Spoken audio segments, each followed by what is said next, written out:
بسم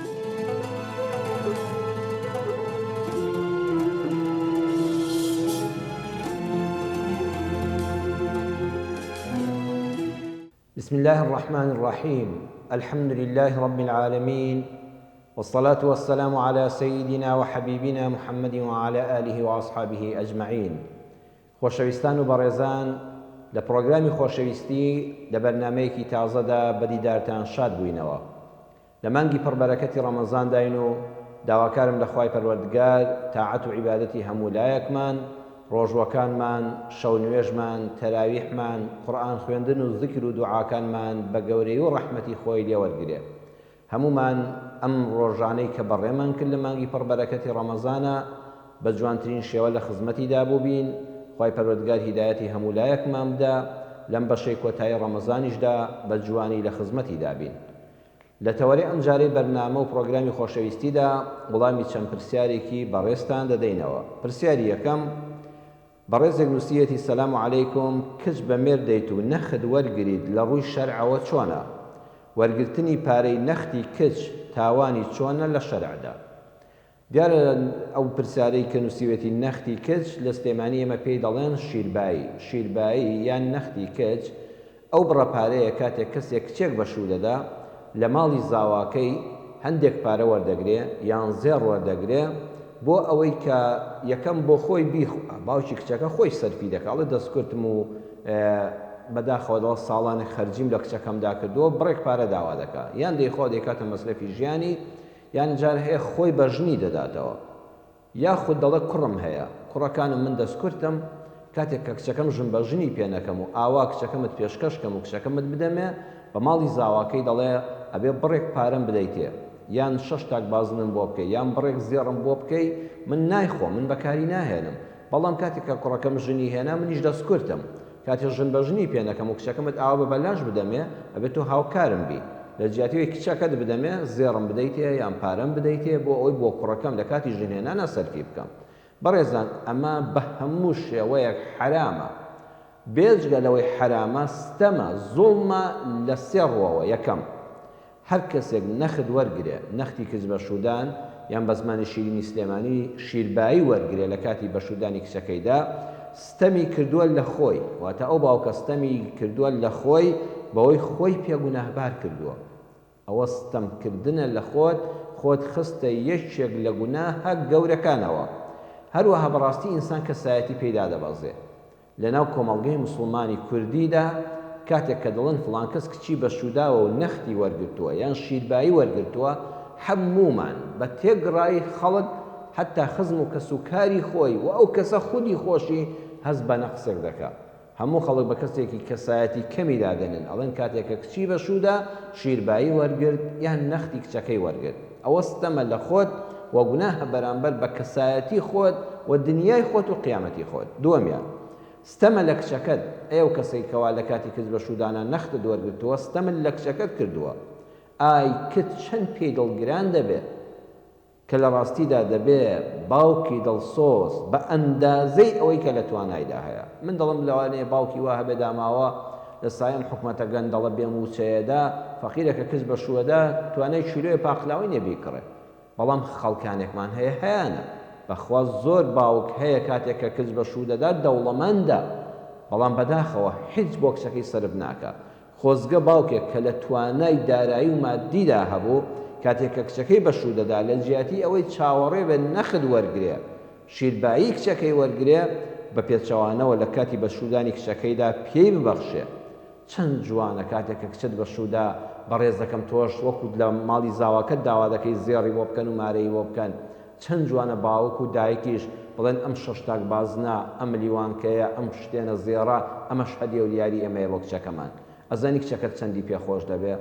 ئای چەند جوانە باوک هەبوو بێ کاتێک کە ئامادەیە خانوو بۆ کوڕەکەی دەکا، خانی بۆ بەکرێ دەگرێ، ناوماڵی بۆ دەکا، زێڕ بۆ بووکەکەی دەکا، ئەی تخوا چەند جوان و پێویستیشە ناوماڵیش بۆ کچەکەت بکەیت، بڵێ با بەشێکی کەلوپەلی ناوماڵی کچەکەم عایدی باوکی خۆی بێ، ئەم کچە چەند پێی بەرز دەبێ، با ژووری نووسنی من بۆی بکەم، با ژووری میوانەکەیان من بۆی دابینکەم، با شوقەکە من بۆی بکڕم ئەگە توانای کڕینت هەبێ، ئەگە کرێکی بوون با من ساڵێک کرێکەت بۆ بدەم. ئەمانە ئەم کچەی پێ سەربەرز دەبێت ببەخشن بە کچەکانتان باوکانی بەڕێز. تکاتان لێ دەکەم ئەم جیاوازیە مەهێڵن کاتێک کە کوڕەکەت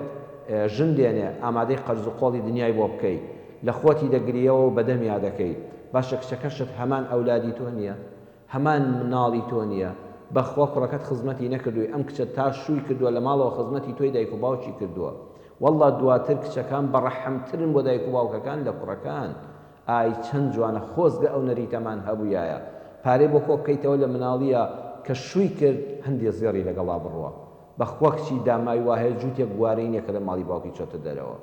ئەمە پێی سەربەرز دەبێت خۆ زاوای بەڕێز چاوی لە ماڵی باوکی کچەکەەوە نیە و چیسەی بۆ هەڵ نەدووریەوە بە کوردی دەڵێن بەڵام بۆ خۆت خۆشە بیکەن بە عادەت هەمومان لە منەوە بۆ جەنابتان کە کچەکەت بەشودا بە ئەندازەی ئەو توانە مادیەی کە لە ماڵەوە هاتە کەلوپەلی ناوماڵی بۆ بکڕا زێڕی بۆ بکڕا جلوبەرگی جوانی بۆ بکڕا خانووی بۆ دابین کە بەخوا خەڵک هەیە دووسێ خانی بۆ کوڕەکانی کڕیوە بەڵام ئامادەنێک کرێ یەک مانگ بۆ زاواکەی بدە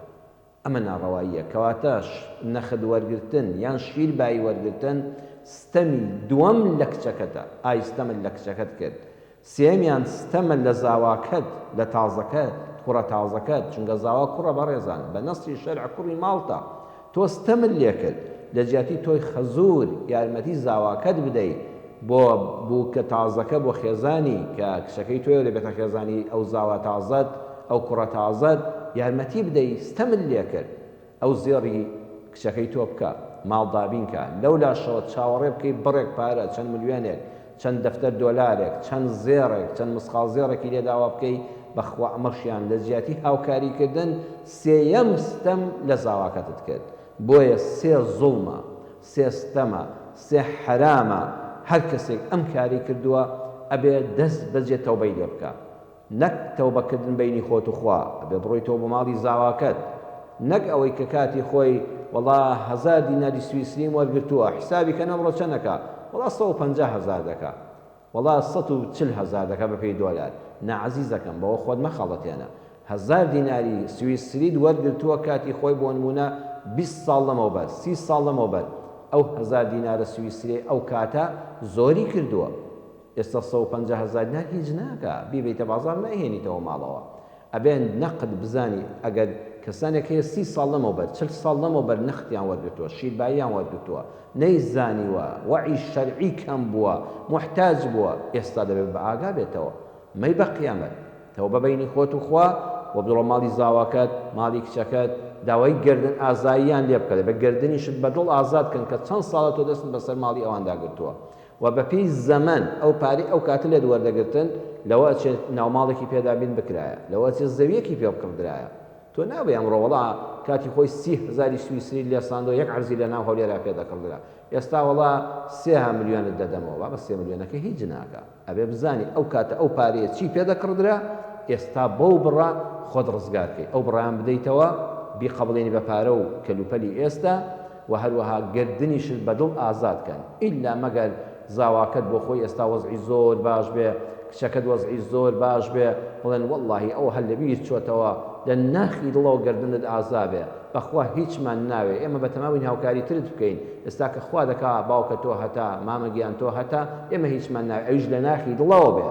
نەک پێ بڵێ یان گردنم ئازاکەن یان شتێکتان بۆ پەیدا دەکەم ئەوە خەڵەتاندنی خۆت و ئەوانیشە هیچ لە دەستانی و هیچ نەبردووە بە زاواکەت بڵێ وەڵا شتێکت بۆ پەیدا دەکەم یان گردنم ئازاکە فەقیرە لە ڕووی نایە ئەو تازە زاواتە کچەکەت لایەتی دەستی دەژێ بارتایە ناچان لە دەمەوە بڵێ گردنت ئازابێت گردنت ئازا نابێ ئەبێ یەقینت ئەبێ لە ناخی دڵەوە گردنت ئازادەکە و حەقەکەی بدەیتەوە بەڕێزانمە هیچێک لە گوناهە گەورەکان و ئەو سێستەمە و کە باسم کرد خوا لەوە بمان پارێزێ هیدایەتی ئەو کەسانەش بدە کە ئەو گوناهە گەورەیان لە گردنە پێش مردن خۆیان پاک بکەنەوە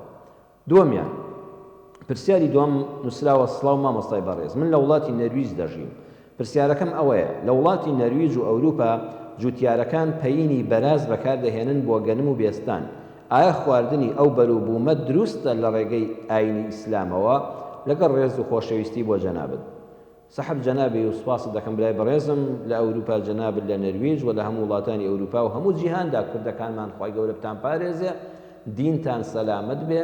خوای گەورە ژیانتان سەلامەت کە الحەمدولله ئاوا پابەندی حەڵاڵ و حەرام بن ئێوە چاوی ئێمەن خۆشەویستی ئێمەن بلا شیرینەکەم لە ئاینی پیرۆزی ئیسلامدا هەر شتێک زیندەوەران ئاژەڵەکان یان ڕووەکەکان ئەگەر بە پیسی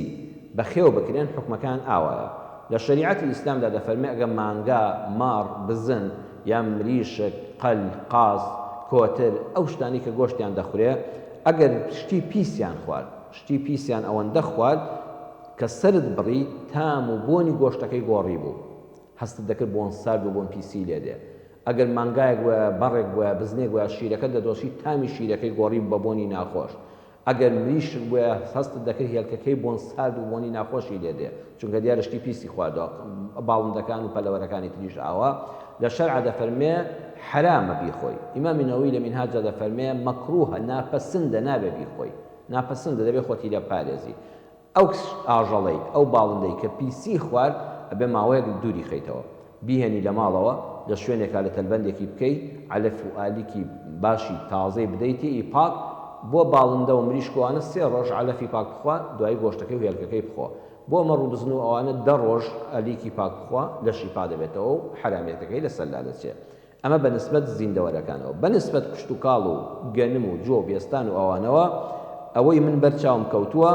کە لە ڕووناکی ڕەب العالەمین شەرحی منهاج الصالحین ئیمامی نەوەویە مامۆستای خوا لێ خۆش بوو خوا گەورە دەرەجەی عالیکا لە بەهەشتا مامۆستا عەبدوڵڵا عەبدولعەزیز هەرتەلی لە بەرگی 5 لە لاپەڕی 256 دا دەفەرمێ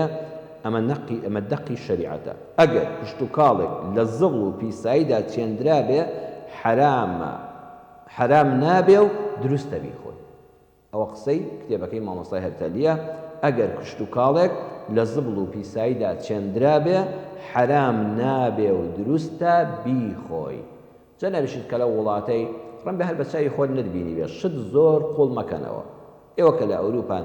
یەقینت هەیە ئەمە بەرازە ئەمە گۆشتی بەرازە یەقینت هەیە مەیخۆ ئەوەی تری کە لەسەری نووسلاب و حەلالە حەڵاڵە بەپی شەریعەت سەربڕدراوە لە گۆشتوانەدا ئەوەندە شت قوڵ مەکەنەوە ئەسڵ وایە بۆ تۆ حەڵاڵە بەچاوی خۆت نتبینیوەوە چۆن سەربڕاوە لەسەری نووسراوە بەپی شەریعەتی ئیسلام بۆ موسڵمانان خواردنی ئیسلامیە بیخۆتەوە مەڵە ئەم پەنیرە چۆن دروست کراوە لە چی دروست کراوە گرنگەوەی لەسەری نووسراوە بۆ تۆ حەڵاڵە بۆ تۆ بڕوات بە حکومەتی ئەو وڵاتە هەیە بەنسبەت ئەو نان و گەنم و ئەوانەوە ئەتا تەنانەت ئەگەر پەینی بەرازیشی تێکرا بێ ئەو بارانی لەسەر دەدا ئاو دەدرێ و پەینیکەی تێدەکرێ والله ئەعلەم وەکو مامۆستا فەرموویەتی ئیشکالێکی لەسەر نییە بەڵام دع ما یوریبوکە ئیلا ما لا یوریبوکە بەردەوام هەوڵ بدەن ئەو شتەی گومانت لەسەرە مەیخۆ بڕۆ بۆ لای شتێک کە گومانت لەسەری نییە بەنسبەت نان و سەمون و ئەوانەوە لە ئەوروپا ئەوەندەی من معلوماتم هەبێت لە وڵاتانی دنیاشەوە دەچێت بزانە ئەگە ئەو سەمونەی تۆ کڕیوتە لە وڵاتێکە پەیینی بەراز بەکار ناهێنن ئەم نانە بەرهەمهاتۆ کاکە ئەو سەمونەیان بخۆ ئەو نانەیان بخۆ خۆت لەو دڵەڕاوچەیە ڕزگارکە ئەگە دەستت نەکەوت هی وڵاتەکەی خۆت نەبێت کە دەڵێ بە پەیینی بەراز گەنم و شتەکان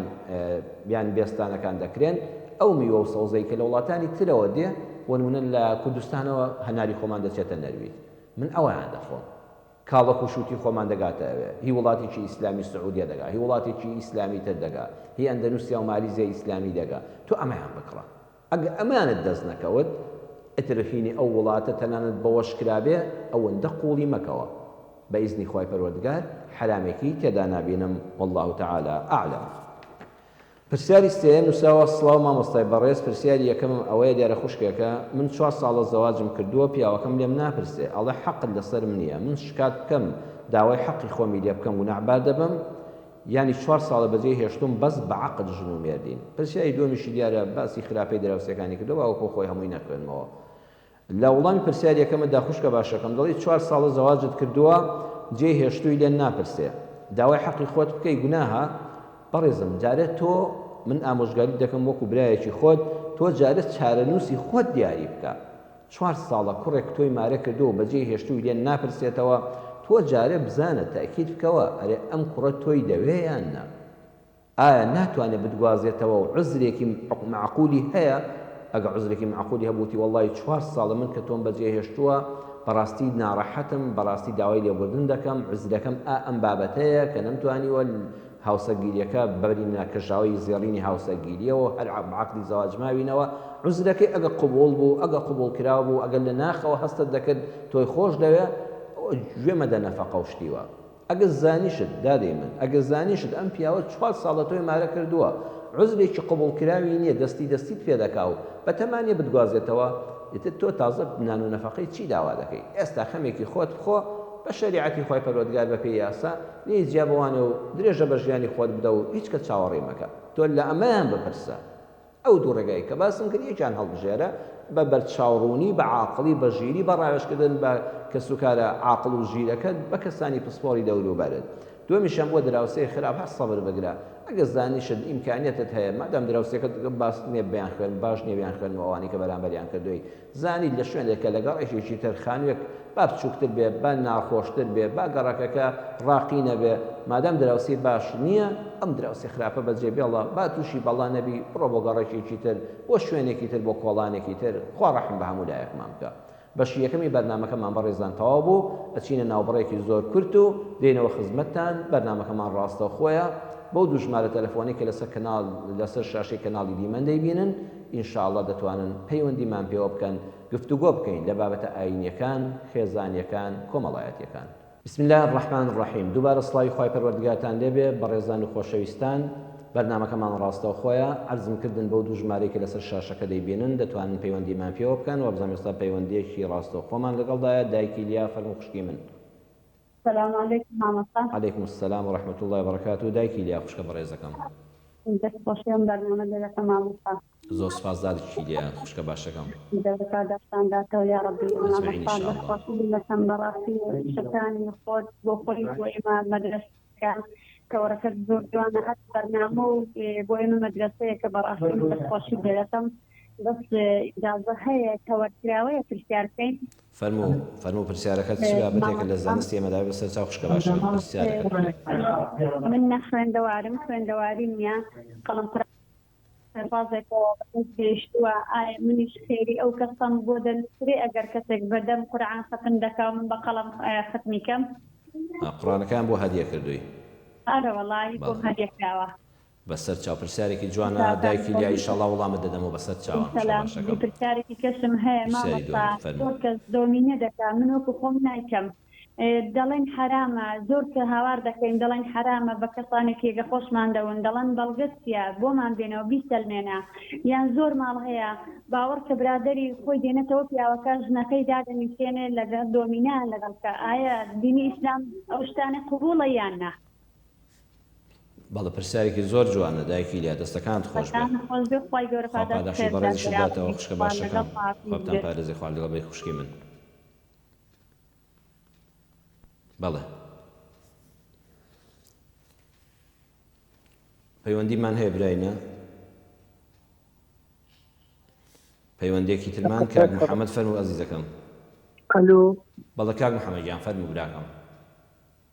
سلام علیکم عەلەیکم السەلام وڕەحمەتوڵڵی کاک محەممەد ئەوە ناوم تۆمار کردوە بزانم فەرموو کاک محەممەدیان بەرنامە ڕاستەوخۆیە یان ڕاستەوخۆی ئازیزەکەم ڕاستەوخۆی ئازیزەکەم فەرموو کاک محەممەدیان بەڵێ پرسیارەکان چییە پرسیار وەڵام وانە بەڵێ فەرموو پرسیارەکەت بکە کاک محەممەدیان ئێستا من تەلەڤیزیۆن لەلایەنە بەس ئەگەر پێم برێت بزانم پرسیارەکان چییە عەزیزەکەم پرسیار هەڵبژاردنمان نییە کاکە محەممەدیان کە تەلەڤیزیۆنی لایەنە بەڵێ دیارە جەنابت بۆ بەرنامەی شەوت کردووە ئەمەم بەرنامەی نییە کاکە محەممەد ببوورە خاتونور خوشکە دڵڕووناکەکەم فەرموو دادەگیان السلام عليكم ورحمة الله وبركاته مامۆستا. عەلەیکم السەلام وڕەحمەتوڵڵی وبەرەکاتوو خاتونوری بەڕێز خوشکە مامۆستا چۆنی باسی مامۆستا وەڵڵا الحەمدوللیلا سوپاس بۆ ئەڵڵا سوبحانەهو وتەعالا خوا چاک بە هەموولاکمان بکە یا ڕەبی خوا بتپارێزی لە دنیا و لە قیامەتێ مامۆستا لەگەڵ ئێوەی بەڕێزیشدا دادەگیان مامۆستا وەڵڵا هیچ پرسیارێکم نەبوو تەنیا دەستخۆشی خوا ئامانەتی خوارد بکە و دوعای خێرماندۆ بکە و ماڵەوە یاخوا چاک بۆ هەموو لایەکمان بکە سوپاس و دوعای خێرت دەکەین ئینشاءڵڵا فریشتەکانیش ئامین و دوعاکانی جەنابتان دەکەن خوا لە ڕازی بێ خوشکە باشەکەم دادەنور دەست و چاوت خۆش بێ زۆر سوپاست دەکەم خوا ئاگادار بێ خوشکە باشەکەم بەڵێ بەڕێزان ئێمە گەیشتوینە بەشی کۆتایی مانگی پڕبەرەکەتی ڕەمەزان بەرەو شەوانی لەیلەتول قەدر دەڕۆین تکایە با ئاگاداری ئەو شەوانە بین کاتەکانمان بە فیڕۆ نەدەین فەرسەتێکی زێڕینمان لەبەر دەست تا ماوە بەشی کۆتایی ڕەمەزان شەوانی کۆتایی شەوانی پیرۆزی قەدری تێدایە ئەم شەوانەش ئەوەی ئینسان بۆی بکرێ هەر دە شەوەکە بەڕاستی دابنیشێ ئەگە بە تەنهابی ئەگەر لەگەڵ خێزانەکەتابی ئەگەر لە مزگەوتی گەڕەکەکەتا و شوێنەکەتا یا مزگەوتێکە دڵت پێ دەکرێتەوە لەگەڵ کۆمەڵی مسلمانان بەشداری شەونێژی جەماعەت و وتار و مەوعیزەبی بەڕاستی شتێکی زۆر باشە. ئینشاءڵڵا ئاگاتان لە شەوانی قەدر بێ. پەیوەندێکمان لەگەڵ بێ. دادا ڕۆژان فەرموو خوشکی من. سلام علیکم. علیکم السلام و رحمة الله. ڕۆژان خان فەرموو خوشکەکەم. باش مامۆستا بەڕێز. خوا لە ڕاستی بیا خۆ زۆر بەڕێزن سوپاس دەکەم. بەڵێ مامۆستا من پرسیارێکم داواکاریەکم هەیە. فەرموو پرسیارەکەت. بەڵێ مامۆستا پرسیارەکەم ئەوەیە سەرفترە لە ئاخری ڕەمەزانی بدەی بابرێن باستۆی لۆجێنە یان چەندی زووتر بدرێتن. بەڵێ. بەڵێ داواکاریەکەش مامۆستا ئەوەیە داوا لێ دەکەم داوا لە جەناب و لە هەموو ئەو بینەرانە دەکەم کە ئێستا لە دێر بەرنامەکەنە نەخۆشم داوا دەکەم دوو بکەن خواشپان ببنێتن. ئینشاءالله خوا شفای بەخێر بە بەرەکەتی ئەم مانگی پڕبەرەکەتی ڕەمەزان و دوعای موسڵمانانی دەم بە ڕۆژوو دەم بە زیکر بۆ دەنێرێ یا ڕەبی خوا شفای بدە خوشکە باشەکەم. ئینشاءالله دوعای جەماعی دوا دەکەین خوا لە ڕازی بە ئیزنی خوای پەروەردگار ئینشاءالله. خوای خێری تۆش بنووسێدا دەیگیان خوشکە باش. باوکی محەممەد فەرموو برا عەزیزەکەم. مامۆستا جان سلام علیکم. علیکم السلام و رحمة الله و بەرەکاتوو. باوکی محەممەد برای عەزیز. زۆر سوپاس دەکەم مامۆستا جان. خوای گەورە سەلامەتتان کەم سوپاسی جەناب. با قوربان مامۆستا عەزیزە من پرسیارێکم هەیە. فەرموو گیانەکەم پرسیارەکەت. وەڵاهی مامۆستا من مدەیە تەقریبەن 6 مانگ لەمەوە پێش باوکم عومری خۆی کردووە. یا ڕەبی خوا لێی خۆش بێ. با قوربانم بێ ئەجا بە یەکۆی لە خانوویەکان سوبحان الله وەتەی باوکم عومری خۆی کردووە دەسەبەم بۆ ئاتوونەوێ بە خۆڵ. بەڵێ. ئیتر وتم یەک دوو پرسیاریکەشم لە مامۆستای بەڕێزی وەکو جەناب کردو بەس حەزم کرد وەکو شتێک هینێکم بۆ ڕوونکردنەوەیەکم بۆ بێ مەمنونە بە مامۆستا. پرسیار لە جەناب دەکەم ساحب جەنابی سەلامەت بیاخوا. بەس کاک محەممەد تۆ هەمان پیشەی جاران دەکەی هەمان ئیشی جارانت هەیە کە باوکت بە ڕەحمەت بێت لەمە ژیانە مابوو بەیەکەوە بوون. ئێستا بێ بازاڕی و شتە ڕووی تێکردووی. مامۆستا بێ بازار و بێشت بەڵێ بەس جاران وانە بم سوبحان الله باوکم 6 مانگ عەمری خۆی کرد لەو کاتەوە دەستم قوفڵ بووە.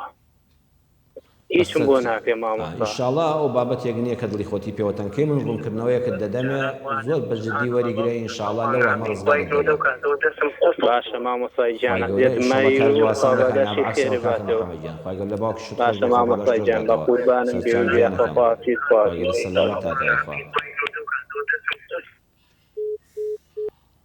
کاکە محەممەد فەرموو عەزیزەکەم. السلام عليكم. وعليكم السلام ورحمة الله وبركاته. كاك محمد بارك جان خوي قول السلامة كا جناب شكون باشي جان والله برسايكم ابو زحمه النبي بالله جان فنو كتيكم للايا كم نقدر تجاوب وجواب بالله جا كم كشيك هي عايز غفور عايزي يشك شكا كشيك شكا بين لهوديرا تلبي اخواني اتوانو زكرو زكاتي في وقتكم دخواني وبدلني ودسكوتي شا والله والله نسي كله والله بس تشاو غلام ددم وكاك محمد جان بالله زكاة بوكس زكاة قاعد بس تشام براشينك دايكي محمد ما شاء الله امرهم امكاك محمد ودايكي محمد انا بركتك وتوتناي بيروزي محمد صلى الله عليه وسلم والله هيوندي كاجوار قدم كاك دتوانا يستايق بيندي كاتب دايكي محمد فرمو السلام عليكم ورحمة الله وبركاته. عليكم السلام ورحمة الله وبركاته. دايكي محمد خوش باش كم. السلام عليكم ورحمة الله وبركاته. تلفزيونك كسك بالله. شوني باشي؟ خالي راضي بيا اخوان الحمد لله. وابقى إيمان سلامة يا أخوان. بس عليكم يا إمام وسا كان صار لما وبيش عزكم كريم عليه خوم نقبه ميدكم. بالله. كريم دو كرم نجنيان هنا أبو نماليان أبو. پرسم مالکان کرد مامۆستان بان کرد وتم بۆم هەیە بیەم بەوان گوناهبار نابم وتی ماڵی خۆتە هەرچێکی لێکەی منیشتم بیکەن بە خانوو بۆ هەردووکتان ئەنجا لەمەوە دوا ئەوە کوڕێکی ترم زۆر قەرزا بۆ 2 دەفتەرونی و ئیرادەی خوا کەوتۆتە سەری پرسم پێکردم ڕۆڵە بمەنێ وەرەقەکە با بیفرۆشم ڕەقەمە تاپۆ نییە خۆمان 2 دەفتەرونیمان پێیا بوو وتیان وڵا دەفتەرونیەکەکە وتیان ئەگەر لەم ماوەیە ئەبێ بە تاپۆ 10 دەفتەرەکە بۆ ئەیفرۆشی منیش لێگەڕام جا ئێستا پرسیارەکەم ئەوەیە قەرەقم ئایا زەکاتەکە چۆنیە ئێستا بیەم یان وەختێ فرۆشتم ئەگە فرۆشتم نەشم فرۆش ئەوان بۆ خۆیان بەکارێنا حسابێکم بۆ ڕوون کەرەوە مامۆستاگیان وا دەزاو باتەوە ئینشاءالله بەسەر چاوت دەستەکانت خۆش بێ باشە دەستەکانت خۆش بێ خوا لەگەڵ بێ ئاخوا کاک شاکر فەرمو عەزیزەکەم كاك شاكر فرمو براكم بەڵێ گیان فەرمو السلام عليكم. عليكم السلام ورحمة الله وبركاته كاك شاكر باشي مامۆستا سلامتي إن شاء الله. والله الحمد لله سپاس بۆ خوای گەورە جەنابتان شکر باش إن شاء الله. یەخوا سەلامت بن لەگەڵ بەڕێزیشتاندا دعای خێرمان بۆ بگە مامۆستا خوای بە دوعای ساڵحان بێ ئەوش دوعای خێرمان بکەن ئینشاءالله. گیانەکەم فەرمو بەڵێ مامۆستا لە هەندێک مەسەبەری قودرێ مزگەوتان بسم الله بەدەنگی بەرز ناخوێندرێت و ئەلحەمدیش وەکو مەسەڵەن بەری قودرێ دەبینین نوێژی بەیانیان نوێژی مەسەڵەن عەیشا نوێژی مەسەڵەن یوتە مەغرب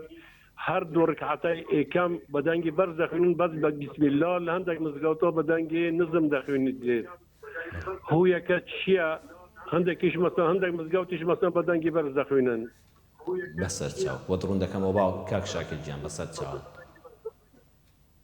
وەڵامم دەوێت مامۆستا بە چاوان بۆ دڕون دەکەمەوە بەسەر چاو خواحافیزت بیتن خوا خوای گەورە سەلامت بێ عەزیزەکەی من لە سوپاسی جەنابەت دەکەم کاکە شاکر گیان دایکی میلان فەرموو خوشکە باشەکەم دایکی میلان سلام علیکم علیکم السلام ورحمة الله وبركاته دادەی ئێوەی بیعەزێتیش دەیەم دەستخۆشیش لە یەکەمی بەرنامەکە دەستی جەنابیشتان خۆش بێ وەڵاهی من خۆڵەواریم نییە بە قەڵەم قورئان ختمەکەم ئی کوردی دروستە بە قەڵەم قورئان بەڵێ بەڵێ بە قوربان بەسەر چاو وەڵام دەدەمەوە چاو خۆش بێ عەزیەتم مای براکەم خوشکە باشەکەم دایکی میلان دادەی گیان خوا لەگەڵ بەڵێ بیکە بە بەدوا پەیوەندی کاک سەرکەوت عەزیزەکەم فەرموو السلام عليكم ورحمة الله وبركاته. عليكم السلام ورحمة الله وبركاته كاكا سركوتي بەڕێز عزيزەکەی من خۆشەویستی قوربانم سپاس دەکەم چاوەڕێ دەکەم لە سۆشی بەرنامە دێرەکەی وای سەرکەوتن بۆ تەواو کارمەندانیان تیڤی جوانە دەخوازم یەخوا سەلامت بن بەناوی ئەوانی شەوەی ماڵ ڕێزمان هەیە بۆ جەناب و هەموو بینەران باشان دەکەم زۆر خۆم بە خۆشحال لەزانم توانیم لەگەڵ ئێوەی بەڕێز بەشدار بینەوە مامۆستا گیان کە بەڕاستی من دەستخۆشی لێ دەکەم شانی گولبارانی خوای گەورە سەلامەتان کە خۆتان گوڵن قوربان زۆر سپاس کاکە سەرکەوت گیان بازەکە مامۆستا گیان باوەڕ بکە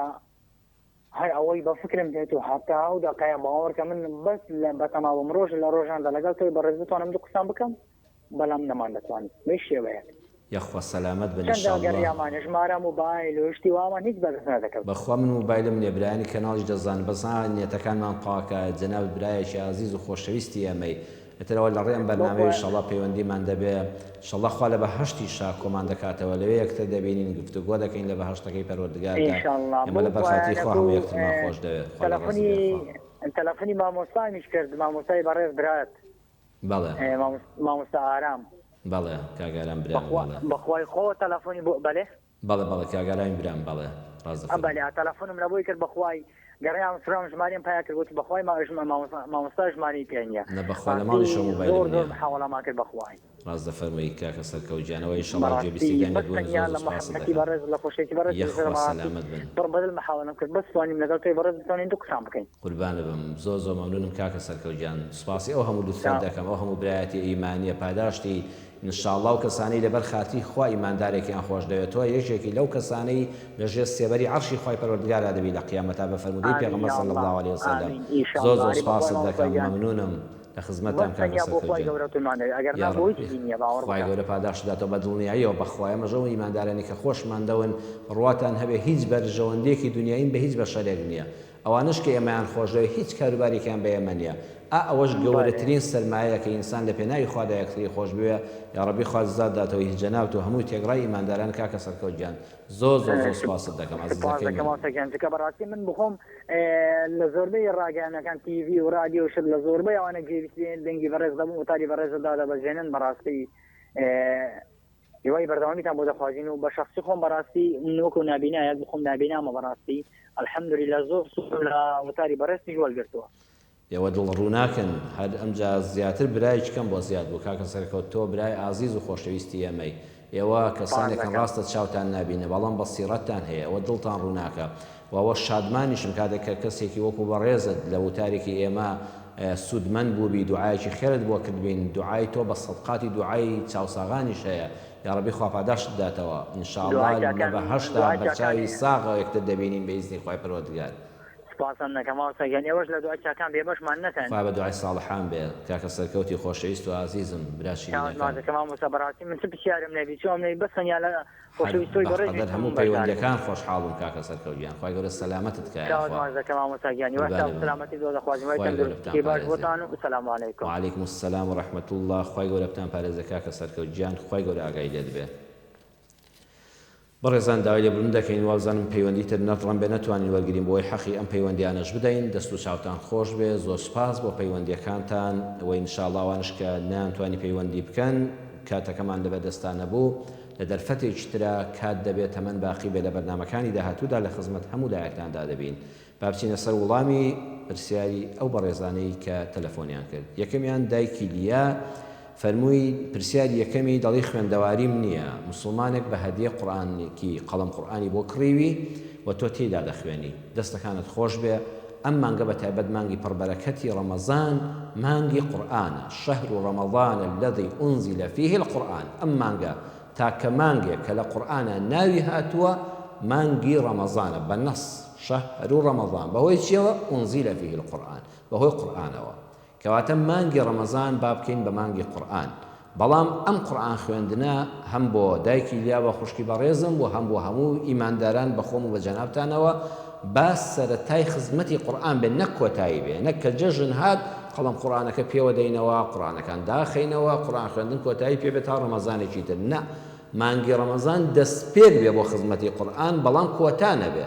شەحنێکی ئیمانی وا بەهێز وەرگرین کە لە 11 مانگی داهاتوودا تا ڕەمەزانی داهاتوو ئەوی تەمەنی بمێنێ لەسەر خێر بەردەوام لە خزمەت قورئان دابین دایکی لیا دەستەکانت خۆش بێ ختمی خۆت بەو قەڵەم قورئانە بکە ئەو بەڕێزەش کە قورئانەکەی بۆ کڕیوی قەڵەم قورئانەکەی بۆ کڕیوی پاداشتی تۆ کامل دەنووسرێ بە ئەندازەی ئەجری تۆ پاداشتی تۆ بۆ ئەو کەسەش دەنووسرێ کە ئەو قورئانەی هەدیە کردووە ئەو قەڵەم قورئانەی هەدیە کردووە بەڵام هیچیش لە ئەجری تۆ کەم نابێتەوە سوبحان الله خوایە چەند بەڕەحمە ئەمە خوایە کە ئەلغەنیە دەوڵەمەندی دەوڵەمەندان دەوڵەمەند بەس ئەڵڵایە قەت خەزیێنەکانی کۆتاییان پێ نایە لە بەخشیندا بۆیە چەند شیرینە ئینسان کاتێک کە خوای گەورە ڕەحمی پێ بکە یەکێک لە سەدەقەی جاری هەبێ پێغەمبەری خوا صلی الله عليه وسلم دەفەرمێ إذا مات ابن آدم انقطع عمله إلا من ثلاث كاتێک کە مردین ئێمە خرائنە گۆڕەوە هەرچی کردەوەمانە دادەخرێ انقطع هەمووی کۆتایی پێ هات بەداخەوە بەدەستی خاڵی بە کفنێکی بێجیرفان دەخرێنە قەبرێکی تەنهاوە ئەم دنیای هەمووی هی تۆ بێ هیچی لەگەڵتانایە هەمووی دەڕواتەوە لەسەر قەبران خوا حافیزی لێ دەکەن سێشت نەبێ یەکێ لەوانە سەدەقەتون جاریە سەدەقەیەکی نەبراوە یەکێ لە سەدەقەی نەبراوە کە لە فەرمودەی تردا هاتووە ئەو مصحف وەڕەثەه کەسێک کە لە ژیانی دنیادا قورئانێک قەڵەم قورئانێک ئەکا بە هەدیە و دیاری بۆ کەسێک کە قورئانی تیا دەخوێنێ حتا وەکو دایکی لیا تۆ لەو قورئانەدا لەو قەڵەم قورئانە سوود وەرگری و بیخوێنی ئەو کەسێک کە خاوەنی ئەو هەدیەکەی کردووە قورئانەکەی کڕیوە ئەجر و پاداشتی بۆ دەڕوە تۆش نەبی یەکێشکە دوای ئەوە تێدا خوێن ئەو هەر بۆی دەڕوە بەڵام لە پاداشتی تۆش کەم نابێتەوە ئەوە نییە خوای گەورە بفەرمێ 100 چاکە بۆ ئەم قورئان خوێندنەی دایکی لیا لەم ختمەیە 100 چاکە بۆ نمونە 100 چاکەی بۆ دەنووسێ 50 بۆ خاوەنی قورئانەکە کە کڕیوێتی 50 بۆ دایکی لیا ناخێت تۆ هەر 100 خۆت دەنووسرێ ئەویش 100 خۆی وەردەگرێ هیچتان لە دەرەجەکانتان کەم نابێتەوە ئینشاءالله بەردەوام بە و لە دوای مانگی ڕەمەزانی شەو دایکی لیا بەردەوام بە ئینشاءالله دەستت پێکردو بە خێر خوای گەورە ئەجری کاملی بۆ دەنووسێ و خوا پاداشتی ئەو مسلمانەش بداتەوە کە ئەو قورئانی هەدیە کردووە دووەمیان دەڵێ دۆمینەکردن دەڵێن حرامە ئەوانە وەڵڵاهی من دۆمینە ناتوانم فتوای حەڵالبوونی بدەم جارێشکەش لە هەمان بەرنامەی پرۆگرامی خۆشەویستی لە کەناڵی دیمەنەوە باسم کردووە سەرەتای قومارکردن لە دۆمینەوە من وازام دەست پێ دەکات بەخوا من هەر دەستم لە پولەکانی بدرێ لە واسم دەستم بە سابوون بشۆمەوە هەر پێم پیسە لەبەرەوە کات کوشتن حرامە کات کوشتن حرامە من باسی دۆمینە ناکەم من مفتینی ئەوە لیژنەی فتووامان هەیە مامۆستایانی پایبەرزی وەکو مامۆستاکرێکار قسەیان لەسەر کردووە من لە ئاستی ئەو زانە بەرزانەدا خۆم نابینمەوە قسەم هەبێ بەڵام کات ئەوەندە بە نرخە حیفە لە دۆمینەدا بەسەری بەری ئەمڕۆ سەردەمێکە پڕ لە جیهانی خراپە زۆرە بەڵام بەخوا چاکە ژێرجار زۆرە بەخوا ئەم کتێبە جوانانە قسەمان لەگەڵا دەکەن هەشینە کتێبێک بەدەستەوە بگری خۆزگە من ئەو کاتی دۆمینەسیانم بکڕێ کاتم هەبوو یا لێم بکڕینای بە پارە کات بکردرا بەخوا دەمکڕی بۆی سوودی لێوەرگرم قەت کاتی خۆدان بە دۆمینەکردن و بەو شتانەوە بەفی ڕۆمەدەن بەڵام ئەوەی کە باست کرد خاڵێکی ئەساسیە ئەڵێ پیاوی وا هەیە برادەرەکانی دێنێتەوە ژنەکەشی بەنا بەخوا لە مەدیسەکە لەسەر دەرخۆنێکدا دەنیشن بە چوادەوری یا ژنیش بەشداری دۆمینەی پیاوان دەکات ئەمە کارەساتی دووجار کارەسات حرامی دووجار حرام ئەو پیاوانە ئەگەر وەکو براش دوا بن نابن بە براد نابێ خۆمان بخەڵەتێنی وەڵاو ڕەفیقانم وەکو برام وان ئێمە عایلەی تێکەڵاوین عایلەی تێکەڵاوی خیانەت لە یەکتر نەکەی عایلەی تێکەڵاوی لە کاتی تنگانەدا بەدەم یەکەوە بی بەڵام هیچ کات ڕێگە بەوە نادرێ ژن لەسەر شوێنێک مێزێک دەرخۆنەیەک دانیشە دۆمینێ لەگەڵ پیاوان بکە پیاوی بەڕێز دایکیلیای ئیشەڵڵا ماڵی ئێوە لەوانە دوورە پرسیارەکە جوان لەوانی چی خەڵکانی تر بە پرسیار دەکەی پیاوی بەڕێز بە حەیەتی ڕێگە بەخۆی نادا قەت عیززەت و کەرامەت و شکۆی ڕێگەی پێنادا ژنی بێ لەگەڵ پیاوێکی بێگانەدا تەقەی دۆمینەی بێ قەت پیاوێک باوەڕ ناکەم غیرەتی بجۆڵێ غیرەتی ئیسلامەتی و دینداری و کوردایەتی و حیا و حرمەتی لەگەڵ ڕێزم بۆ بینەران جەنابتاندا هەبێ قەت ڕێگە بەخۆی نادا ژنەکەی بێ لەگەڵ پیاوێکە دۆمینەی بکە و تەقەی دۆمینەی بێ هەر بێ لەو مەدیسە ژنی ئێمە دایکانی ئێمە ئازادن سەربەرزن بەداپۆشرایی بە حیا و حرمەتەوە بە خێراتنی میوانیش دەکەن ڕێزیش میوانیش دەگرن بەڵام شوێنی خۆیان هەیە هەموو شتێک سنوورێکی خۆی هەیە ژن پارچەیەک گەوهەر و ئەڵماسە نابێت لە هەموو مەدیسێکا فڕێ بدرێ تخوا تۆ پارچەیە زێڕت هەیە لە کوتوێکا دانراوە و دەیخەیتە قاستەیەکەوە لە شوێنێکی پارێزراوە ژن زۆر لەوانە بە نرخترە ژن کۆڵەکەی ماڵەگەر کەسایەتی شکا ماڵەکە دەڕوخێ بەسەر هەموواندا هەموو عایلەکە ئەگەر سەربەرزین هەمومان بە دایکمانەوە بە خێزانمانەوە سەربەرزین شکۆی هەر خێزانێک کە دەشکێ لە ئافرەتەوە دەشکێندرێ پەنا بەخوا ئەوەی سەربەرزیشە بەهۆی ئافرەتەوەیە بە تایبەتی ئەم مەسەلەیە دەبێت زۆر بە جددی وەرگیرێ قەت نابێ ئافرەت بەشداری بکات لە دۆمینەکردن و لە مەجلیسی هیچ یاری و قمارێکە ئەگە قماریش نەبێ یاری کوڵاوێن دەکەن نازانم چ دەکەن پیاوان ئازادن ئەگە یاریی فۆلکلۆری کوردی بێت لە سنوور نەچێتە دەرێ تاعەت و عیبادەتی لەسەر نەفەوتێنرێ بەڵام هەر بۆ خۆم دۆمینەم پێ پیسە چونکە سەرەتایەکە بۆ لادان بۆ قمار باسەکەشمەوە نییە من بڵێم حەڵاڵیان حرامە بەڵام ناپەسندە بەلامەوە کات کوشتنە و ئەگەر ژن بیکە ئەمە ئەنج حرامێتەکەی لەگەڵ پیاوی نامەحرەمە حرامێتەکەی هیچ گومانی لەسەر نامێنێ هیچ گومانی لەسەر نامێنێ وە سەرەتای تێکچوونی شیرازەی خێزانیش دەبێت دڵنیا بە ئەگە ساڵانێکیش پێ بچێت یا ڕەبی خوا پەناماندا لە هەموو کارێکی ناشەرعی خات و نووری دڵڕووناک و خوشکی بەڕێزم بۆ پەیوەندیەکەت سوپاست دەکەم ئینشاءالله خێر و بەرەکەتی دنیا و قیامەت بێتە ڕێگەی هەموو لایەکمان دەستەکانت خۆش بێ خات و نور بەرنامەکە دڕووناکتر کردەوە ڕۆژان خان فەرمووی سەرفترەکەی بدرێ پێش جەژن یان لە ڕۆژی جەژنە ئینسان سەرفتەی ڕەمەزان بەڕێزان ئەو بابەتێکی جوان و ڕۆژان خان وروژاندی والله حەزم کرد قسەی لەسەر بکەم سەرفتەی ڕەمەزان بەڕێزان بۆ ئەوەیە لە کۆمەڵگەی موسڵماندا هیچ موسڵمانێک هیچ ماڵێک خێزانێکی موسڵمان کە لە مانگی ڕەمەزانە بە ڕۆژوو بووە جەژن بە بێنازینەکە ئەبێ هەمومان سەرفترەکان کۆ بکەینەوە بیدەین بە هەژارەکان بۆ ئەوەی ئەوانیش لانی کەم لە ڕۆژی جەژنە ماڵ و منداڵ خۆشحاڵ بن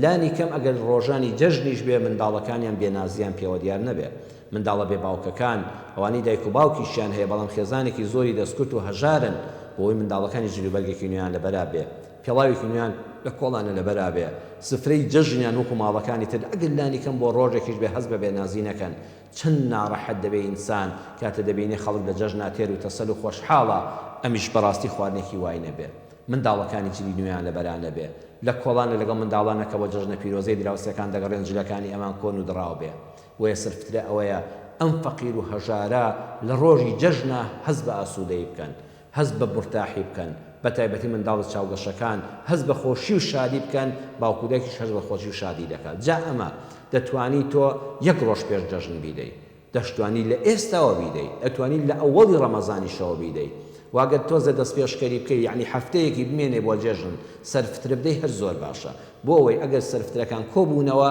یعنی تو ئێستا لە شەوی جەژنا دەتوانی سەرفترەکە زایەکەی بەس کابرا فریان ناکەوێت کەی منداڵەکانی بەرێ جلیان بۆ بکە پێڵاویان بۆ بکە خواردن بکڕێ بە هەفتەیەکی بمێنێ هەفتەیەک بمێنێ سەرفترەکانمان زایە بکەین بۆی ئەو کەسانی کە محتاجن لە کەس و کارمان لە دەوروبەرمان لە دراوسێ و مسلمانانی ئەهلی مزگەوتمان بە هەمومان فریایان کەوین سەرفترەکان کۆ ببنەوە و ئەو بۆ خۆی لە دووسێ ڕۆژی پێش جەژنە کەلوپەلەکانی پێ بکڕێ و سفرەی جەژنی پێ ئامادەکە و بەنسبەت لە لیژنەی فتوای بەڕێزی شەوا قسەم لەسەر قسەی مامۆستایانی ئازیزی خۆم نییە کە 2500یان داناوە بەڵام تکاتان لێ دەکەم ڕۆژانخان بابەتێکی باشی وروژان سەرفترە با بەڕێزان خۆمان نەخەڵەتێنین کاکە بۆ کابراگەگە هەمووی ئێواران شلە و برنجێکی سادە دەخوات تۆ 2500 بدە بەڵام وەڵڵاهی من وەکو ئاگام لێیە بەشێکی زۆری خەڵک من ناڵم هەمووی لە سای حکومەتی گەندەڵی بێموچەدا بەداخەوە خەڵکیان وێران کرد وێران والله خەڵک هەیە لەوە لە ڕەمەزانە ئەگەر مەگە خێرەومەندان ئەینا بەخوا مریشکێکی پێ ناکڕدرێت کاکە کیلۆیە گۆشتی بەخوا پێ ناکڕێ بە 20000 23000 22000 ئەوانە پێی ناکڕدرێت لەکوێی بێنێ بەڵام خەڵکیانێکمان هەیە ئەمەی کە ئاواش لەوە برنج دەخوا 2500 بۆ تۆ کافیە بەڵام کاکەی بەڕێزم تۆ هەموو ڕۆژێکی ڕەمەزان لە بەربانگا گۆشتت هەبووە شلەی بێگۆشت نەخوادەوە مریشک بە ئەنواع لەسەر سفرەت بووە نازانی سەیری چکەی خوانێ بڕێ یەخوا هەزار ئەوەندەتان هەبێ ئەوانەی کە خوا پێداون بەڵام خۆت مەخەڵەتێنە سەرفترەی تۆ 2500 نییە کاکەجان والله شەش خێزانی مامۆستا دەبێتە 12500 دینار کاکە تۆ لە خوا بەزیا بێ سفرەت ڕازاوەیە هەموو ڕۆژێک گۆشت لەسەر لەبەر دەما بووە هەموو ڕۆژە سفرەکەت بای 100,000 دینار خواردنی لەسەر هەڵدەگیرێ ئەوە خۆت مەخەڵەتێن دەکاکە تۆ 10000 بدە وەڵڵای الحەمدلکە هەتا سەرفترە واجب نییە حد 2500 بێ بەخوا خەڵکم بینیەوە بە دەفتەر دۆلار دەڵێ یەک لە من دەپرسێت مامۆستا 2500 هەم ساڵیان 3000 کوڕە وەڵڵا عیبە لە 500 دینار دەپرسی تۆ بە دەفتەر دۆلار فڕێ دەدەی دەڵێ یەک کاکە تۆ 10000 بدە کوڕە تۆ 15000 بدە کوڕە تۆ 25000 بدە پارەکە هیچ ناکە عەزیزەکە وەڵڵاهی 10 نەفەر بی دەکاتە 25000 وانە 25000 1 کیلۆ گۆشتی حیوان دەکات ولا والله جنی منداڵێک ناکە پێڵاوێک ناکە پارەکە بێ نرخ بووە بۆی نە بەژمارە پێداڵن زۆر بۆیە ئەو کەسانی کە خوا پێداون لە سەرفترەدا کاتان لێ دەکەم زۆرترین بڕبەخشن دڵی خۆتان ئیسراحەتکەن ئەوەی کە سادە شەو فەقیرێکە و شلەو برنجێکی ئاسایی دەخوا 2500 لەسەر فتوای مامۆستایانی ئازیز و بەڕێزی خۆم لە لیژنەی فتوا کافیە دڵی داواکارێکشم هەیە نەخۆشم یا ڕەبی خوا شیفات بدە مسلمانان با دوعای خێر بۆ یەک بکەین یا ڕەبی خوا شیفای هەموو نەخۆشەکانمان بدەی خوای هەموو لەش بە ئازارەکانمان ڕزگار کەی خوای هەموو دڵتەنگەکانمان دڵخۆشکەی باوکی محەممەد دەڵێ 6 مانگە باوکم بردووە یا ڕەبی خوا لە باوکت خۆش بێ لەو کاتەوە هەز دەکەم یعنی زێڕ بکڕم وەکو بخۆڵی لێ دێ کاکە محەممەد ئەوە مەخەدڵی خۆتەوە واللهی ئێستا بێ بازاڕیە ڕاستە تۆ کاتە 6 مانگی لەمە پێشخۆ بە ناشکرا مستان ساڵەکەم قەیران ئەوەی کە منداڵیش فێری بۆ هەمووی قەیران نییە موچە نیە و هەنووکە هاتخوا وڵاتە واللهی لە هیچ شوێنێکی ئەم سەرزەوێدا شتیوان نییە والله بە پەلا مژدەیەکی خۆش خوا مژدەی موچە هەبووە لە هیچ وڵاتێکی دنیا لە بابە موچە حەقی خۆتە هەرچەند خۆ مۆزەفەکانیشمان وایاتەوە وەڵاوی خەڵکیش دەوام دەکات مانجەکە 2 ڕۆژ ئەوەش هەر مۆزەفی نییە ئەوەش هەر فەرمانبەرینە لە هەموویەوە ترشا وڵاتەکە بەسەرێکە خوا ئیسلاحی حاڵمان بکە خوا خراپتر نەدا بەڵام بەڕێزان ئەوەی کە ئێستا بازار نێدڵی خۆتان تەنگ مەکەن ڕزقم سوار بووە و لەوە چێ کاکە محەممەد لە دوای تەعزیەی باوکتەوە سەد ئینسان بەڕاستی کاتێک کە باوکی ئازیزی لە دەست دەدا کە سەرێکی گەورەیە دڵ بە خەمێکی گەورەیە دڵخۆشی جارانت نامێنێ هەتا خوا سەبووری دەدا هەتا لە چونکە ئەوە لە ماڵێکی شابەیەکەوە ژیاون بڕواتە بە ساڵێکیش بەرن نادا ساڵێکیش بۆ ئەزانی لە دنیایەکی خەونەکەی ئینشاءڵڵا ڕزقت سوار نییە دوعای خێر بکە زۆر بڵێ یا غەنی ئەو کەسی کە دەوڵەمەندی یا الله یا ڕزاق ڕزقم بدەی خوا پشت و پەنام هەر تۆی خوا دەرگای ڕزق و ڕۆزی فراوانم لێ بکەیەوە زۆر ذکری ئەستەغفر الله بکە زۆر سڵاوات لەسەر پێغەمبەر بدە صلی الله عليه وسلم ئەمانە زۆر نوێژی سنت بکە زۆر شەو نوێژ بکە لە بەربانگانی ڕەمەزانە دوعا بکە و دڵنیا بە ڕزقت نەبەسراوە ڕزقت سوار نییە ڕزقت هەروە خۆیەتی بەڵام گۆڕانکاری و حکومەت و وڵات و ئەمانەمان ئەوە بۆ عامی خەڵک وایە نەکرد بۆ تۆ بەڵام وەفاتی باوکت بەدڵنیای و تەسیری دەرونی هەیە و ئەو کاریگەریە دەرونێژ وای کردووە کە دڵ دۆکو جاران خۆش نەبێت ئینسان کە بەدڵی خۆشی و کەسابەتی نەکرد ئەویشی بۆ نایە بەڵام هەمووی چاک دەبێتەوە باوکی محەممەد ئەوەی کە پێم وتی جێبەجیان کە ئینشەڵڵا دەرگای ڕزق و ڕۆزی فراوان لە تۆش و لە ئێمەش و لە هەموو ئیماندارانی ئومەتی محەممەد دەکرێتەوە صلی الله عليه وسلم کاکە محەممەد فەرمووی کچێکم لە مێردەکەی جیابۆتەوە کچێکی خوا پاداشت داتەوە ئەو باوکانە ئافرینتان لێ دەکەم وەکو کاکە محەممەد کە کچەکەیان بەداخەوە لە هاوسەری جیا دەبێتەوە برینێک دەکەوێتە دڵیەوە بەڵام ئافرین بۆ ئەو باوکەی کە مەردانە کچەکەی لە ئامێز دەگرێتەوە برینەکانی ساڕێژ دەکا ئەفەری ناڵێک کچەکەش بنێرەوە ماڵی مێردەکەی کەیفی خۆیەتی کوڕکچی خۆیانە نەخێر عیززتدارە سەربەرزانە ئەوە تا تۆ کچەکەی جەرگ سوتاون نەکردووە وەکو بێ هاوسەر بۆ نەتێش جەرگیشی بسووتێ منداڵەکەی بەخێو کردووە کچەکەی بەخێو کردو سوپاس بۆ خۆگەی شۆتە زانکۆ لە هەولێر لە زانکۆ دەخوێنێ بەڵێ یارمەتیەکانت یعنی باشتر وایە ئینسان سەرفترە و زەکاتی خۆی نەداتە کچی و نەیداتە کچیشی بەڵام کاتێک کە تەلەبەیە ئەم فتوایە تایبەتە بە قوتابیەکی هەژارەوە تۆ کاتێک کە کچەکەت دەخوێنێ و هیچ واریداتێکی نییە کچەکەشت لە ماڵەوە خۆت بەخێوی دەکەی و ئینشاءڵڵاوە گەورەترین سەدەقەیە بەڵێ دروستە بەشێکی زەکاتەکەت و سەرفترەکەت بدە بە کچە زاکەت بە تایبەت لەبەر چی لەبەر خوێندنەکەی لەبەر خوێندنەکەی مادەم ئیمکانیەتە ئەوەندە بەهێز نییە ئەوەندە دەوڵەمەند نی بۆ خۆت بتوانانی یارمەتی بدەیت ئەوەی کە هەیە لە ساڵێکا سەرفترە و زەکاتی کەم و شتێکت هەیە بەڵێ دروستە هەمووینا بەڵام بەشێکی زۆری بدە بەم کچە زایەت و ئینشاءڵڵا حەد نان و نەفەقەیەک هەر پێداویستیەک ئەوانەی کە کچەکانیان بە بێوەژنی کەوتونەوە لایەن و خزمەتیان دەکەن و هەستیان بریندار ناکەن و بە جوانی بەخێویان دەکەن ئەبێ زۆر دڵیان خۆش بێ بە ڕەحمەتی خوا ئینشاءڵڵا خوا بەرەکەت دەخاتە ڕزقتانەوە و خوا بە گەورەترین پاداش بۆتان دەنووسێ ئینشاءڵڵا کاکە محەممەد یارمەتی کچە زاکەت بدە بە تایبەت لەبەرەوەی کە خوێندکارە و قوتابی زانکۆیە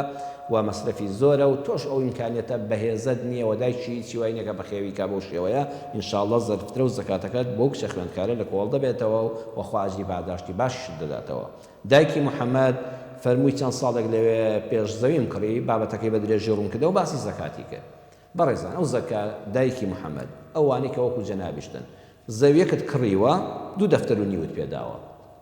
ئێستا هاتۆ دەسەر دەفتەر و نیوە واتە زەویەکە نەک زیادی نەکردووە ئێستا کە دەتەوێت بیفرۆشتی بۆ نمونە دەفتەرێکی لێ بۆتەوە بە 2 دەفتەر و نیوت پێداوە 2 دەفتەر دەکات زیادی نەکردو بەرهەمی نێناوە ئەنجا بۆیت کڕیوە کە ئەم 2 کوڕەت بیکەن بە خانوو بۆ خۆیان کرێکی خەڵک نەبن ئەمە نێتێکی زۆر جوانە پارەی حەڵاڵی خۆتە کوڕێکت بەداخە کەوتۆتە ژێرباری قەرزە و دەتەوێت بۆی بفرۆشی ئێستا چاوەڕێی بەڵی ئیزنی خوای گەورە تاپۆ بکرێ یاخوا 10 دەفتەر دۆلار زیاتر بکە بەڵکو بە ئیزنی خوای گەورە کلێنێک قەرزەکەی پێ بدرێتەوە کلێنێکیش بۆ کوڕەکانی کات بگرێ ئینشاءڵڵا زیاتر دەکا و بەرزەبێتەوە نرخی بەڵام بەنسبەت زەکاتەکەیەوە دایکی محەممەد هەر ڕۆژێک فرۆشتت هەر ڕۆژێک فرۆشتت ئێستا لەوە چێ جەنابەت 4-5 ساڵ بێمە زەوێت دانابێ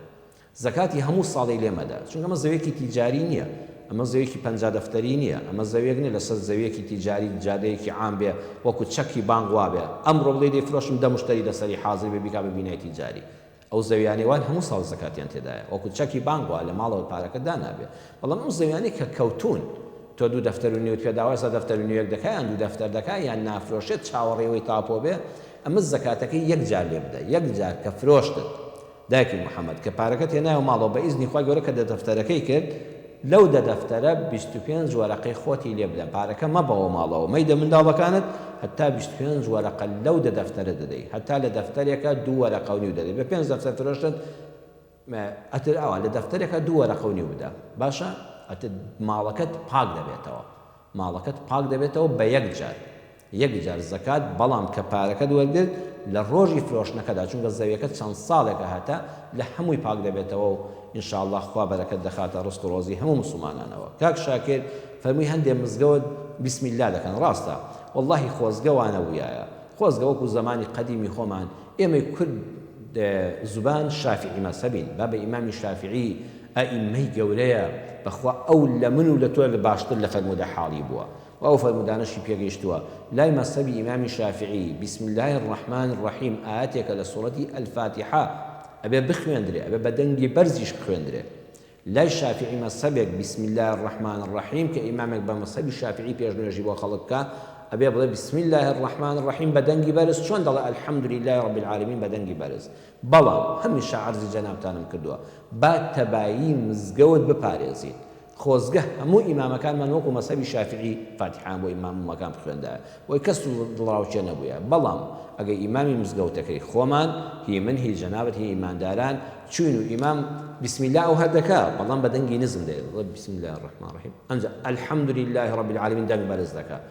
ئەوان بە مەذهبی ئەبوو حەنیفە و زانایانی تر دەفەرمون بسم الله الرحمن الرحیم ئاەتێک نییە لە سوڕەتی فاتحە وفرمودش لو بارەوە هەیە کە پێغەمبەری خوا صلی الله عليه وسلم کە ئیمامەتی کردووە جار هەبووە بە الحمد لله رب العالمین دەستی پێ کردووە کەواتە کاکە شاکر و هەموو مسلمانان لە هەر مزگەوتێکە نوێژتان کرد من پێم وایە ئیمامەکانی برای خۆم هاوپیشەکانی مەلام مادام باب و باپیرانی ئێمە و ئێمەش هەر لەسەر مەسەبی شافعی کاروباری ئاینیمان جێبەجێ دەکەین تکایە بسم الله الرحمن الرحیم بە دەنگی بەرز بخوێنن با خلاف لە مزگەوتەکانە دروست نەبێت بەڵام ئەگەر مامۆستایەکی بەڕێز کە بەبێ بەڵگە نییە فەرمودەی پێغەمبەری خوا صلی الله عليه وسلم فەرمودەی صحیح لە هەر شوێنێکە هەبوو پێشی هەموو مەذهبێکە مذهب بە حەدیث لا دەچێت یعنی کە حەدیثێکی پێغەمبەر صلی الله عليه وسلم هەبوو هەموو قسەی ئیمام شافعی و ئەبوو حەنیفە و مالک و ئەحمەد و ئەوانە نامێنێ قسەی پێغەمبەر صلی الله عليه وسلم لە دوای قورئانی پڕبەرەکەت و بەخششەوە پێش هەموو قسەی عالم و زانایە کەوتووە ئەو مامۆستایی کە دەفەرمێ بسم الله بە دەنگی نزم دەکەم و دوایڵم الحەمدولله لەوە دەست پێ دەکا بە سوڕەتی فاتحە ئەویش بەڵگەی فەرمودەی هەیە کەواتەمەی کە بە ئیشکال نوێژی هەموو لایەک دروستە زانەکان لەبارەی فەرمودەکانەوە یان پێی نەگەیشتووە یان پێی گەیشتەوە جۆرێک لێ حاڵی بووە ئەوەی کە بە بسم الله بە دەنگی بەرز دەکات نوری عەلا نور ئەوەی کە بسم الله بە دەنگی نزم دەکات و لە الحەمدولله و دەنگ بەرز دەکاتەوە ئەوەش هەر نورە گرنگ ئەوەیە بە دڵ و بە گیان ڕوو بکەینە نوێژەکە و برایەتی ناو مزگەوتمان بپارێزین و مناقەشە لەگەڵ ئیمامی مزگەوتانەکەی من بۆ خۆم بەلامەوە زۆر ئاسایە ڕۆژانە دەگەڕێم و ئیمامەتی شتم نییە هەر جارێ لە شوێنێک نوێژ دەکەم مامۆستای وایە بسم الله دەکا گەلێ خۆشحاڵترم مامۆستای وایە بسم الله ناکە بەلامەوە زۆری احتیاجیە و مسلمانانیش دەبێ هەروە بن ئێمە گرنگەوەیە تەباعی ناو مزگەوتمان بپارێزین و ڕێزی ئیمامی نوێژەکانمان بگرین و ڕەخنەیان لێ نەگرین هەردوو تەرەف بەڵگەیان هەیە لە ڕووی شەریعەتەوە ئینشاءڵڵا نوێژی هەموو لایە گرنگەوەی خوا لێمان قبوڵ کە بە دڵێکی ساف ڕوومان کردبێتە خوای پەروەردگار دایکی میلان دەڵی خوێندەواریم نییە و بە قەڵەم قورئان ختم دەکەم دایکی میلان دەست و چاوت خۆش بێ ئینشاءڵڵا وەکو لە وڵامی یەکەمیشە ئەوزان پەیوەندیەکەمان دایکی لیا بوو ئەویش هەمان شێوە قەڵەم قورئان بەکاردێنێ ئەم قەڵەم قورئانە بەڕاستی بەرەکەتێکی تایبەتە بەڵام یەک شتی کەشتان عەرزکەم لە وڵامی دایکی میلاندا کە هەموو وڵامی پێشوو نەبێ ئەویش ئەوەیە ئەو بەڕێزانەی ئەو خوشک و برایانەی کە قەڵەم قورئان بەکاردێنن هەوڵ مەدەن حتا مردن هەر قەڵەم قورئان بێ قەڵەم قورئان مامۆستایە کە بەڕاستی بەرەکەتی خوایە لەگەڵتا بەم هەموو قیراءەتە بۆ دەخوێنێ ئەم دەنگی ئەم قورئان خوێنە ئەم تەرجمەی ئێستا قورئان خوێنی کوردیشی چۆتە ناوەوە ئەمجا بە کوردی بۆ تەفسیر دەکاتەوە عەرەبی بزانی بە عەرەبی بۆ تەفسیر دەکاتەوە هەر بەرەکەتی خوایە مامۆستایەک لەگەڵتا بەڵام عەزیزەکانی خۆم ئێستا ئەم هەموو بنکەی لەبەرکردنی قورئان هەیە فێربوونی قورئان هەیە یا ڕەبی خوا پایداریان کە خوا پاداشتیان داتەوە ئەو مامۆستا خۆبەخشانەی کە لە خزمەتی ئەم میلەتی کوردی مسلمانان ئەم میلەتە کوردە مسلمانەدان ئینشاءڵڵا هەوڵ بدەن بە ئیزنی خوای پەروەردگار بڕۆ بۆ بنکەیەک فێر بە خوێندن لای مامۆستا زۆر زۆر شتێکی باشە ئەجرێکی تایبەتە و ئینشاءڵڵا قەڵەم قورئانەکەش هاوکار دەبێت یعنی وا مەزانە تا مردن هەر دەبێت قەڵەم قورئان بێ لە لای مامۆستاش دانیشە مامۆستایەکی ئافرەت لە بنکەی فێربوونی قورئان بۆ خوشکان و برایەکیش بۆ برایان فێرتان کات دوا پەیوەندیمان کاکە سەرکەوت بوو کە فەرمووی برایەکی نابینامانە تەنانەت پەیوەندی بە کاگارانی براشمەوە کردو لە خۆشەویستی ئێمە یا ڕەبی کاکە سەرکەوت توی دنیا و قیامەت بی ئێوە دڵتان ڕووناکە ئینشاءڵڵا ئومێدەوارم بە ڕەحمەتی خوای گەورە ئێمە لەبەر خاتی خوای یەکترمان خۆش دەوێ هەم جەنابەت هەم بوینەرانی بەڕێز بەخوا ئیشێکی دنیایمان بە هیچ کەسێک نییە تەنها لەبەر خاتی خوا ئێوەش ئێمەتان خۆش دەوێت دڵنیام ئینشاءڵڵا بە ڕەحمەتی خوا لە بەهەشتا یەکتر دەبینینەوە کاکە سەرکەوت و کاتە چاوەکانت ساغ دەبێت ئامێز بە یەکترا دەکەین یەکتر لە ئامێز دەگرین دەستەکانت خۆش بێ زۆر زۆر سپاسی جەنابیشت و هەموو ئەو بەڕێزانەش دەکەم کە پەیوەندیان پێوە کردین و داوای لێبوردن لەو بەڕێزانەش دەکەین خوا لە هەموو لایەکمان بگۆرێت کە نەمانتوانی پەیوەندیەکانیان لەبەر کات وەرگرین داواکارم لە خوای گەورە تاعەت و عیبادەتی هەموو لایەکمان قبوڵ بێ یا ڕەبی ڕۆژەکانمان قبوڵ بێ دوعاکانمان لێوەرگیرێت پەروەردگارە لێت دەپاڕێمەوە بە هەموو ناوە جوانەکانت سیفاتە بەرز و باڵاکانت یا ئەڵڵاه بە زمانی بە ڕۆژەوە لێت دەپاڕێنەوە لەگەڵ هەموو بینەراندا ئەوەی نەخۆشە شیفای بدەیت یا ڕەبی ئەوەی نەخۆشە شیفای بدەیت ئەوەی دڵ بە خەمە خوایە دڵی خۆشکەی ئەوەی ڕزق و ڕۆزی کەما خوایگیان ڕزق و ڕۆزی هەمووی بەدەستی تۆیە زۆر بۆ ئاسانە دەرگای ڕزق و ڕۆزیمان لێ بکەیتەوە یا ئەڵڵاه یا ڕەبی خوا ئەم میلەتی کوردە گەلێک لە مەینەتی ئابووریدایە خوا دەرگایەکی ڕەحمەت لە میلەتی کوردی مسلمانە بکەیتەوە ئەو سەرکردانی کەوا ڕابەرایەتی وڵاتە دەکەن ئەگەر قابلی هیدایەت و چاکبوون و سەلاحن یا ڕەبی خوا ئیسلاحی حاڵیان بکەیت یا ڕەبی خوا ئەم کەشتێمان لێ تێک نەچێ و ئەمن و ئەمانمان لێ نەشێوێ یا ڕەبی خوا ئەگە دڵیان ڕەش بۆ و قابلی هیدایەت نین خوا لە کۆڵی ئەو میلەتیان بکاتەوە کار بەدەستی عادل بخاتە شوێنەکانیان یا ڕەبی خوای پەروەردگار لێت دەپاڕێمەوە بە گەورەی و ڕەحمەتی خۆت ئەو کوڕ و کچانەمان کە بە حیا و حرمەتەوە دەژین یا ڕەبی خوا بێ هاوژینن خوای هاوسەرگیریان بۆ ئاسانکەی خوای بەختیان باش بکەیت هەموو کچەکانمان بچنە ماڵ و حاڵی خۆیان هەموو کوڕەکانمە ببنە خاوەنی عایلە و خێزانی خۆیان چاوی منداڵەکان چاوی دایک و باوکەکان ڕۆشن بێ بەوەی کە کچەکانیان دامەزراون کە کوڕەکانیان دامەزراون کە نەوەکانیان لە ئامێز دەگرن خوای هیوا ئاواتی خێری هەموو لایەکمان بێنێجێ ئامین والحمد لله رب العالمين والسلام عليكم ورحمة الله وبركاته